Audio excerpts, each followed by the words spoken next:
Pourquoi l'e-commerce et pas le trading, et pas l'IA, et pas le web? Personne ne croyait en moi et moi-même je ne croyais pas en moi. J'aimerais vraiment pas compter sur quelqu'un, je compte sur personne d'ailleurs. Quel a été ton tout premier produit? Mon tout premier produit c'est un... Et je n'avais aucune commande. Je n'ai fait aucune commande avec ce produit. La plus grande difficulté que j'ai rencontrée dans l'e-commerce, avant je ne savais pas analyser un produit.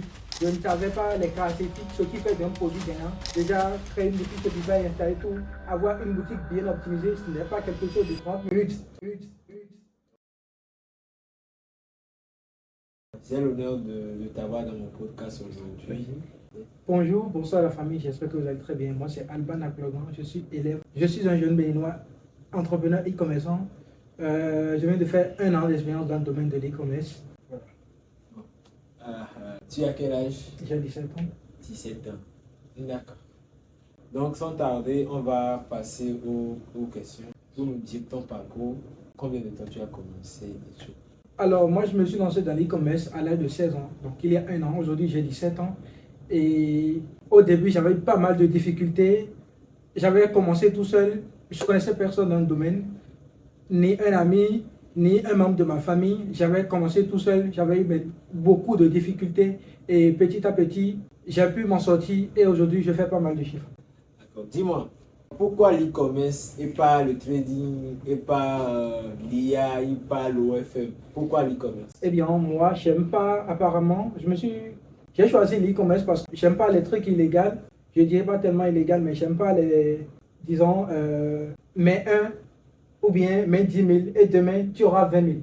Un peu de truc. Bon, je parle bien du trading et j'aime pas ce genre de trucs. Donc, j'ai préféré l'e-commerce parce que c'est un business qui, au début, n'est pas facile pour quiconque, comme toi d'ailleurs, comme tout le monde d'ailleurs.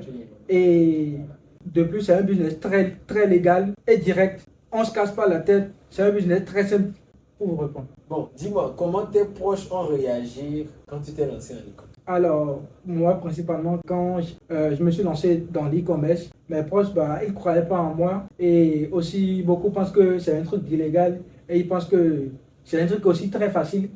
Donc, personne ne croyait en moi. Et moi-même, je ne croyais pas en moi. Donc, je croyais pas en moi. D'accord, je vois. Tu as dit personne ne croyait en toi. Et qu'est-ce qui t'a donné la motivation à continuer, même si toi-même tu ne croyais pas en toi, les gens ne croyaient pas en toi? Eh bien, au début, sur les réseaux, je suivais déjà les entrepreneurs e-commerçants surtout, comme toi d'ailleurs. Tu es un exemple pour moi. Je te voyais sur les réseaux depuis un temps. Je vois les Yomi Denzel, les Natabou et tout, etc. Genre les grands e-commerçants, les grands entrepreneurs e-commerçants. Et aussi, j'aimerais vraiment pas compter sur quelqu'un. Je compte sur personne d'ailleurs. C'est pourquoi je me suis lancé si tôt, peu importe les difficultés que j'avais eues. Je n'ai pas lâché et un peu petit à petit, voilà. Ok, ça fait plaisir parce que l'e-commerce c'est un truc qui est très difficile, c'est un business qui est très difficile. Si tu n'as pas un pourquoi, ça sera vraiment difficile avant que tu ne réussisses dans l'e-commerce. Et ça fait plaisir, ça fait plaisir, ça fait vraiment plaisir. Quel a été ton tout premier produit? Mon tout premier produit, c'est un archoir multifonction. Je ne sais pas si vous connaissez ce produit. Oui. C'est ce produit que j'avais lancé pour la première fois en e-commerce l'année dernière et je n'avais aucune commande. Je n'ai fait aucune commande avec ce produit. Bon, comme je le disais, j'avais pas vraiment d'expérience, de connaissance dans le domaine. J'étais tout seul, je connaissais personne pour pouvoir me dire, vas-y, fais ci, fais ça et tout. Donc, c'était mon premier produit, mais je n'ai généré rien avec ce produit. Pourtant, j'ai continué. D'accord. Parce que ce produit-là, plusieurs personnes l'ont vendu. Plusieurs personnes ont vendu. En 2024, je dirais en 2024, plusieurs personnes l'ont vendu, plusieurs personnes ont fait des bénéfices avec ce produit.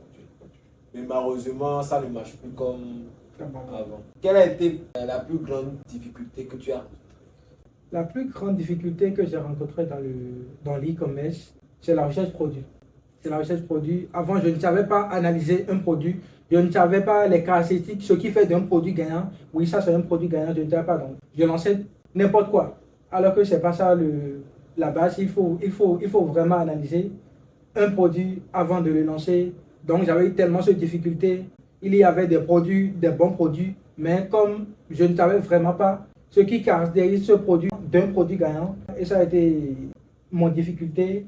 Et heureusement, je me suis en sorti. Tu t'es en sorti. C'est ce que je voulais écouter.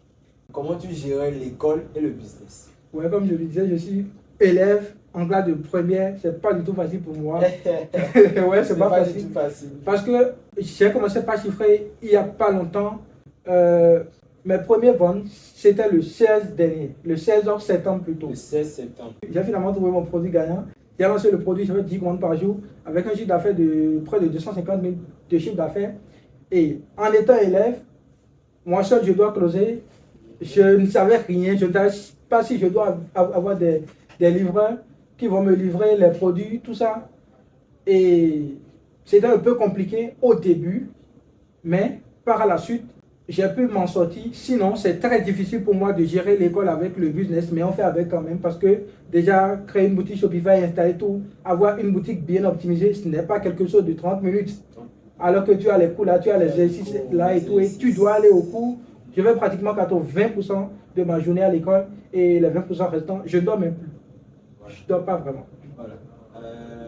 C'était aussi un défi pour moi. Un défi. Comme je l'ai dit dans quelques podcasts. C'était vraiment un défi parce que l'école et le business, c'est un peu chaud. C'est chaud. Donc, félicitations à toi d'avoir pu gérer ça et actuellement tu es en terminale. Mais tu chiffres avec Je suis en première. Tu es en première. Bien sûr, je suis en première.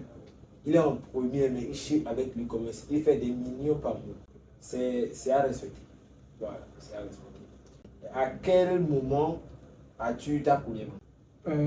J'ai eu mon premier vente. C'était en septembre, le 16 septembre. Je ne peux pas oublier la date là. Et imagine cette joie, imagine la joie là. Ah ouais. Pour nos toutes premières commandes, j'avais bien dansé. C'était un soir à 19h de retour des cours. J'avais lancé le produit depuis 0 heure. J'avais lancé la publicité depuis 0 heure. Toute la journée, je n'ai eu aucune commande. Et finalement, à 18h le 16 septembre, ça a commencé par là. Et bon, ce produit-là, tu le tournes jusqu'à aujourd'hui? Ce produit, je le tourne jusqu'à présent. Tu lances tes pubs avec Facebook ou TikTok Ad? Pour moi, principalement, je lance avec TikTok Ad parce que ce n'est pas vraiment compliqué. Ce n'est pas que j'ai choisi la méthode la plus facile. Ce n'est pas ça. Mais je chiffre beaucoup plus avec TikTok que Facebook. Bon, moi, personnellement, j'utilise Facebook Ad. Mais quelle est la différence que tu as eu à voir ou bien tu as remarqué entre Facebook Ad et TikTok Ad? Bien vrai, j'avais lancé Facebook auparavant et je compte bientôt aussi relancer.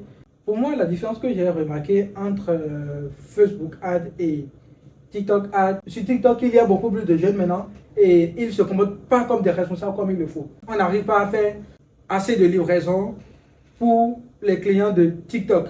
Mais sur Facebook, ils sont très sérieux, ce sont des personnes responsables et ils commandent et là-bas, c'est plus mieux quand même. Quel est le budget maximal que tu utilises avec TikTok? Le budget maximum que moi j'utilise avec TikTok, c'est $10 par jour. Avec $10 par jour, je fais pas mal de chiffres quand même sur un seul produit. Bon, dis-moi, sur $10 par jour, tu as un chiffre d'affaires de combien? Sur $10 par jour, je dépasse au moins les 300K de chiffre d'affaires par jour. 300K avec combien de commandes? Avec, pour moi, parce que mon produit, je le vends un peu, mon produit coûte un peu très cher. Donc, c'est à 23 000, 25 000 comme ça. Et je fais pas mal, je fais près de 15, 16, 17 commandes. D'accord. 15 commandes avec TikTok avec $10. En publicité. Un produit qui coûte 23 000. Qui coûte 23 000, que je marche plus de 10 000. Maintenant, dis-moi, tu as eu entendu parler de Zelab? Oui, j'ai eu entendu parler de Zelab. Et tu comptes te lancer sur d'autres marchés? Bientôt, je compte me lancer sur d'autres marchés d'ici là. Parce que, imaginons, je fais 300K de chiffre d'affaires avec un seul produit sur un seul marché. Donc, imaginons si je complète d'abord et Facebook ADS et bientôt aussi, je scale sur d'autres marchés grâce à Zelab. Et je maintiens toujours la publicité TikTok et la publicité Facebook sur d'autres marchés. Imaginons, je vais dépasser au moins les 1 million par jour, normalement 1 million de chiffre d'affaires par jour grâce à Zelab. D'accord. Donc, dis-moi, est-ce que tu envisages faire un autre business à part l'e-commerce? Bien sûr, j'envisage faire un autre business à part l'e-commerce parce que, comme on le dit, on est des hommes et tout le monde d'ailleurs, il faut avoir assez de sources de revenus. Donc, après l'e-commerce, je compte bien scaler sur d'autres business et Et voilà quoi. Avoir 4-5 sources de revenus. D'accord. Tu dis que tu as lancé tu as eu ta première vente Le 16 le septembre. 16 septembre. Du 16 septembre à aujourd'hui, le 20 décembre. Dis-nous, dans un intervalle, Bien. combien de bénéfices nets tu as eu à faire? J'ai déjà dépassé au moins les 2 millions de bénéfices. Voilà, du septembre, Du septembre, octobre, novembre, décembre, Oui, bien sûr. disons 4 mois, 4 mois. tu as déjà dépassé les 2 Les 2 millions de millions. bénéfices. J'envisage vers 3 millions. D'accord, disons 3 millions de 3 millions de bénéfices. bénéfices. Où tu te vois dans 3-5 ans? Dans 2, 3, 4, 5 ans dans l'e-commerce, je me vois comme un professionnel. Parce que déjà, je suis sur la voie du moins. Je me vois comme un professionnel, vraiment un professionnel dans le domaine. D'accord, d'accord. Ok, Alban, dis-nous, que représente pour toi la liberté financière? La liberté financière représente pour moi une grande chose parce que aujourd'hui, on est en 2025, bientôt 2026, et déjà, si tu n'as pas les moyens financiers, tu ne peux rien faire. Sans les moyens financiers, on ne peut pas se permettre des trucs de luxe, tout ce qui va avec, des bonnes choses ou bien des trucs pour notre futur. Donc, la liberté financière représente une grande chose pour moi. D'accord. Parce qu'aujourd'hui, je me vois, bon, je pense que je fais le salaire de mes professeurs. Je fais plus que ça, quoi. Exactement. Ok, j'ai une question à te poser. Dans un an, jour pour jour, le 20 décembre 2026, si on se voit, combien de bénéfices nets ou bien combien de chiffres d'affaires tu estimes que tu pourras faire? Alors, je me lance ce défi le 20 décembre 2026. 2026, Oui. au moins plus de 15 millions de bénéfices. D'accord. 15 millions de bénéfices. Donc, Je me lance ce défi. Alban Donc, comptez sur moi. est en vraiment. train de se lancer de ce défi. Oui, Aujourd'hui, le 20 décembre 2025, que le 20 décembre 2026, il aura un bénéfice total de 15 millions de francs CFA avec l'e-com. avec les temps. Gardez ce podcast là. On va bosser très dur. Donc, on va Ok, vivre dis-nous, quel est ton plus grand objectif dans la vie? Mon objectif, c'est de prendre soin de ma famille, je parle de ma maman, surtout mes frères et soeurs. Réaliser beaucoup de grandes choses, voyager, faire tout ce qui va avec. Si moi je dois vous donner un conseil, je peux simplement vous dire que l'âge n'est rien, l'âge n'est qu'un chiffre. Donc lancez-vous et soyez motivés, soyez déterminés, lancez-vous. Et peu importe vos difficultés que vous aurez rencontrées dans le domaine, n'hésitez pas. Ne lâchez rien, ne baissez pas les bras, continuez toujours, vous allez vous en sortir un jour, parce que les erreurs, les difficultés, tout ça, c'est inévitable. Peu importe dans le domaine, c'est inévitable les erreurs et les difficultés. Donc tu dois d'abord traverser ces parcours avant d'être professionnel. D'accord. Sans plus tarder, je te pose l'avant-dernière question. Alban, dis-nous, je vais te poser une avant-dernière question. Si on te dit aujourd'hui de recommencer l'e-commerce, quelles sont les choses que tu vas éviter de faire? Alors, ce que moi, je vais éviter, c'est de commander un produit sans avoir testé le produit là. Donc, on doit tester le produit pour voir si le produit est bon ou pas avant de commander.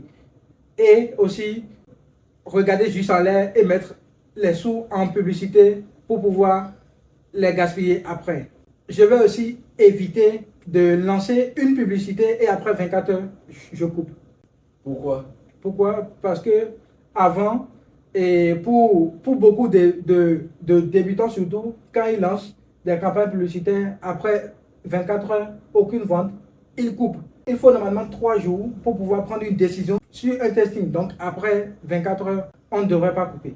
D'accord. Dernière question, Alban. Dis-nous, si ton toi de 16 ans t'écoutait actuellement, qu'est-ce que tu peux lui dire? Je peux lui dire simplement qu'il est encore au bon moment de se lancer. Et c'est bien aussi de se lancer si tôt et après quelques 2-3 ans, on devient professionnel en même temps, on devient expert dans le domaine. Donc ce n'est pas quelque chose de compliqué. Pour moi principalement, j'avais 16 ans quand je me suis lancé dans l'e-commerce et aujourd'hui j'ai 17 ans. Et voilà ce que je fais comme résultat. Donc je recommande à un débutant, à quelqu'un qui a 15, 16, voire plus, de se lancer que rien n'est tard. D'accord. Merci beaucoup, Alban, pour l'opportunité que tu m'as donnée de t'interviewer. C'est un plaisir de voir les jeunes comme moi réussir avec l'e-commerce. C'est un grand plaisir. Et merci beaucoup. On se dit à la prochaine fois. On refait un podcast le 20 décembre 2026 bien sûr. pour faire un point de vue sur tout. Point de vue, merci beaucoup. Merci à tous d'avoir écouté ce podcast. C'est un grand plaisir. Merci de me suivre sur tous mes réseaux, TikTok, Instagram et YouTube. Là, je vais vous parler de Zelab. Zelab, c'est une entreprise qui aide les e-commerçants à vendre sur plusieurs marchés, le closing et la livraison, l'import et export des produits dans les pays africains.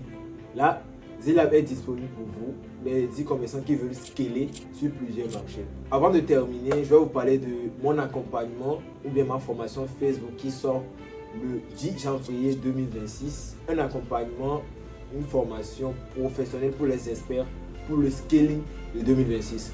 Merci d'avoir suivi, c'était Samuel Ajavan.